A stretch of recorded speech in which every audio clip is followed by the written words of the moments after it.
I want to let you in on this exciting project I did. It was fast, it was easy, it was a little unusual, but it turned out so great. You can also customize this mannequin to your precise measurements, shoulder, chest, waist, whatever. How to make a mannequin in an hour or less using materials you probably already have on hand.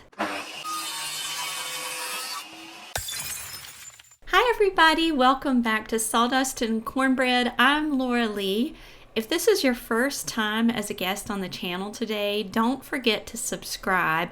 Also hit the like button and the notification bell. I try to put out new content every week. If you missed the last video I put up, the DIY video, reworking a primitive floor cabinet into a wall cabinet, be sure to catch that. And at the end of it, I gave a clue as to some exciting new things that are coming up with Sawdust and Cornbread Home DIY. So be sure to take a look at that. Many of you guys out there like to make your own clothing, or may occasionally alter a dress for your daughter or for a friend or for your mom. This mannequin is something that makes it so much easier. It's completely customizable. To begin with, you're going to need two good sturdy plastic hangers, preferably one of them with a hook, and a way to cut off the top. I used a hacksaw and it was a piece of cake. Once you have both of your pieces cut at the top, you're going to need some kind of cylinder to stick that hook down into, a cylinder with a lid or a sturdy bottom.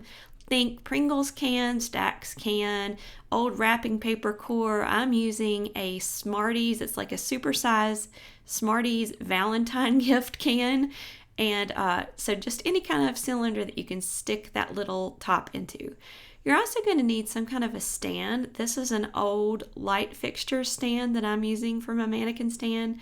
And I put some pillow stuffing in that Smarties can to hold it firmly into place on that stand. Once you get both of your coat hangers, you're going to want to attach them together with some zip ties. Just put that together at each side to hold it firmly around, like to sandwich your can in between. And that makes it's just the perfect foundation for shoulders for your mannequin. Next, I'm just going to take my little nippers here and nip off the ends of those zip ties to keep everything tidy and to keep those from poking through. So very simple so far, right? Things you already have. I had an old pillow that had lost some of its loft, so I stole the stuffing out of that. I worked it around my can and in between those coat hangers to form the shoulders, and then I used the actual covering for that pillow to go over the top. And then here we go. Use an old bra. You can upcycle an old bra and be sure to put some stuffing in there for Loft. You can customize the size by changing the bra size if you want to customize this to be your size. Or if you just want a good standard size, I would go for like a 34B or 34C. And then I took an old pair of leggings to stretch over the top. Now you can see my first attempt to pull this over the top was not so great. We want the seam in the center of the mannequin just to keep everything in alignment. And I continued to fill it with stuffing and fluff that up to fill out the form to whatever measurements that I want at the time. To form the bottom of the mannequin, you can use some old shapewear bottoms. And if you don't have any of those, I have seen these so many times at like consignment stores or Goodwill or that kind of thing. So you don't have to put a whole lot of money into them if you don't have old ones. I pinned those on each side of the mannequin to begin with, just to hold it into place, and began filling that with pillow stuffing. I will say you need to pin that pretty high up on the chest for those to stay in place, and then just use more stuffing to build your little tush there, however big or small you want that for your proportions. And I just began to fluff that out. You can leave it as is and it will work perfectly fine, but I felt like I wanted to have it looking a little bit more finished. There at the bottom, just to finish off those legs, I went ahead and pulled those tight and then used another zip tie to gather them up and finish them off just to kind of make the legs look a little bit better. And I don't think that they're that important for what I'm going to be using them for. They won't be shown that much, but just a way to hold all of that stuffing in. And you can use it just like this. It's already perfectly in shape. It does a great job of holding the clothes if I need to hem something or just tack something to it. It's a good way to see it.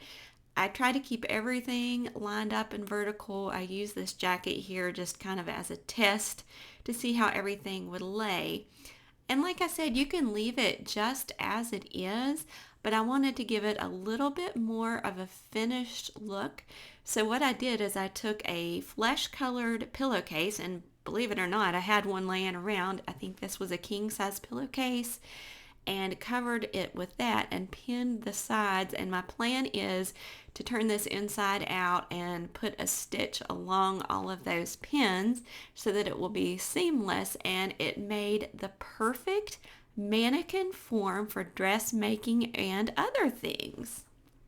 For now, I just have the female mannequin. I am going to make a mannequin here soon, and I'll share that as well. But I hope you guys find this helpful, and if you have any clue why I'm making a mannequin, let me know in the comments below, because I'll be revealing this new part of Sawdust and Cornbread soon, and I'm really excited about it. So like I said, it's really not hard to make a customized mannequin using stuff you probably already have around the house. And if you don't have this stuff, you can probably find a friend that has extra, or find it at a thrift or consignment shop. I'm all about using the things that we have to create the things we want. Until next time, God bless.